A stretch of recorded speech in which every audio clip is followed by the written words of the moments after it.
Tu as été volé, cambriolé littéralement. Si au moins une fois tu t'es déjà dit, mais où est passée cette journée?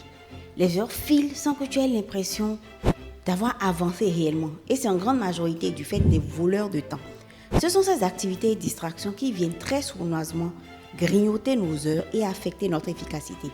Aujourd'hui, je vais non seulement t'aider à les identifier, mais aussi te donner des pistes concrètes pour chaque voleur de temps qui vient saboter ta productivité.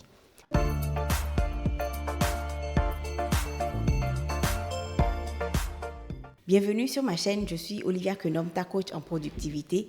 Et dans ce podcast, je te parle des concepts clés, je te partage des outils de productivité et de performance pour avoir une organisation carrée et atteindre tous tes objectifs. Donc, abonne-toi dès maintenant à la chaîne pour ne pas manquer les épisodes suivants.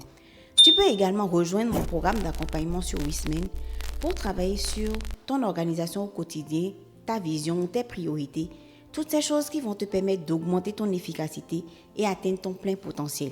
Donc, clique sur le premier lien en description pour accéder à toutes les informations sur le programme. Leur véritable danger réside dans leur invisibilité. Souvent, on ne réalise pas combien de temps ils absorbent jusqu'à ce que la journée soit presque terminée, laissant peu de temps pour les tâches qui sont vraiment importantes. Soit on n'a pas du tout travaillé dessus, soit on y a passé 4 fois plus de temps que prévu. Les voleurs de temps, ce sont des habitudes ou des petites tâches qui ne sont pas essentielles, mais qui réussissent à nous détourner de l'essentiel sans même qu'on s'en rende compte. Le plus connu, évidemment, les notifications intempestives.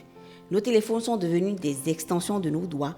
Ils y sont accrochés et impossible de les déloger. Même quand on veut se concentrer pour travailler sérieusement, ils n'arrêtent pas de sonner ou vibrer. Les notifications sur nos smartphones sont parmi les voleurs de temps les plus insidieux. Ce sont des mini-interruptions qui vont te tirer de ton focus. Chaque vibration, chaque sonnerie attire ton attention et te fait perdre le fil de tes pensées ou interrompt ton travail.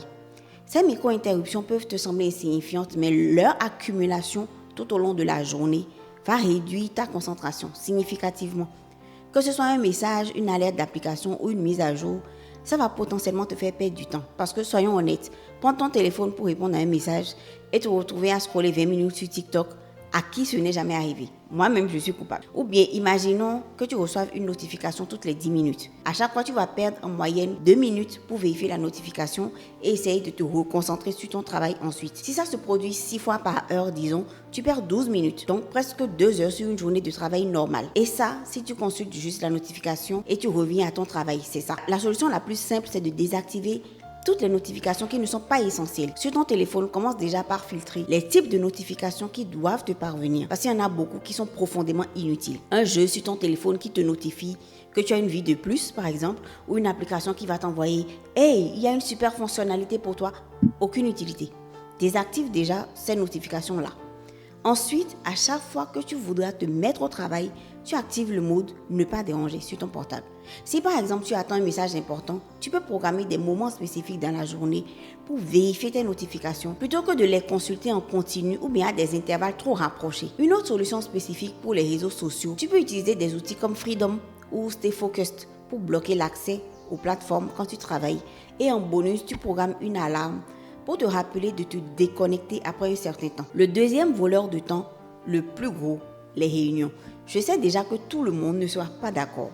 Mais combien de réunions, au fond, auraient pu en fait être un email? Sérieusement, les réunions non structurées, sans but précis, des réunions qui s'éternisent, qui durent souvent plus longtemps que nécessaire, qui impliquent trop de personnes, qui abordent des sujets qui pourraient être résolus plus simplement et surtout plus rapidement. Il y en a tellement.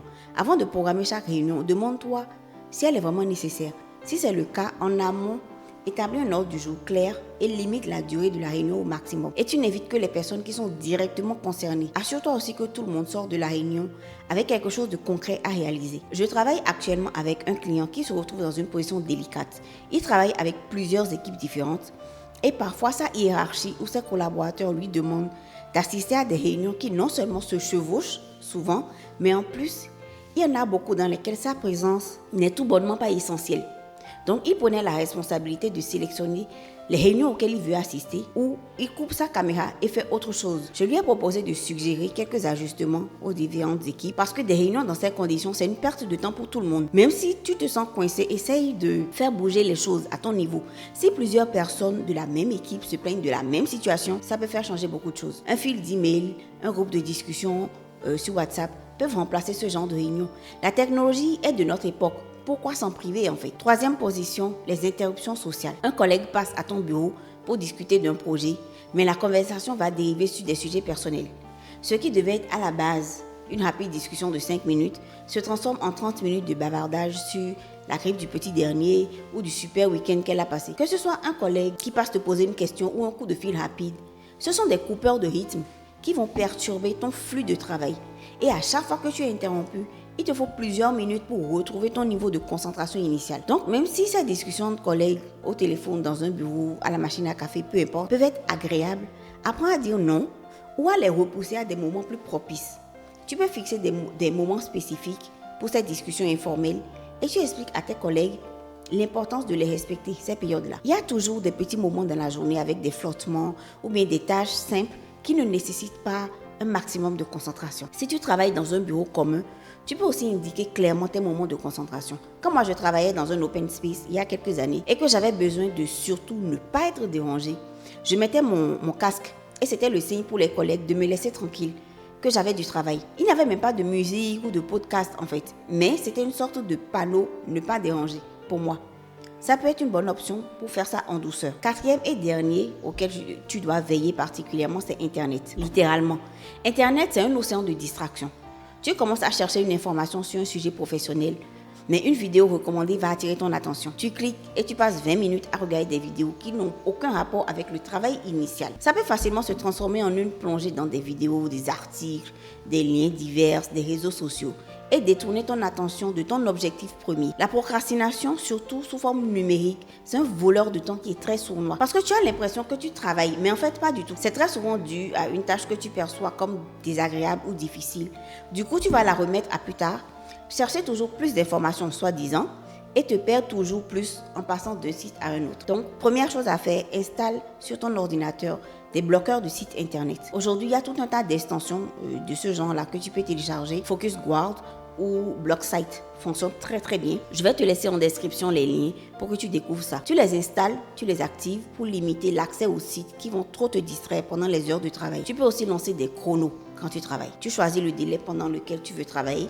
30 minutes, 1 heure, c'est à toi de voir. Tu lances le chrono, tu te concentres et à la fin du minuteur, tu prends une courte pause, 5-10 minutes, avant de passer à la tâche suivante. Le deal, c'est que pendant la période où tu travailles, tu t'interdis d'aller sur des sites inutiles. Tu ne peux le faire qu'au moment où le chrono sonne pour t'annoncer ta pause. Les voleurs de temps sont nombreux, omniprésents, souvent invisibles, mais en prenant conscience de leur existence et en adoptant ces petites stratégies, tu vas facilement les identifier et les éliminer.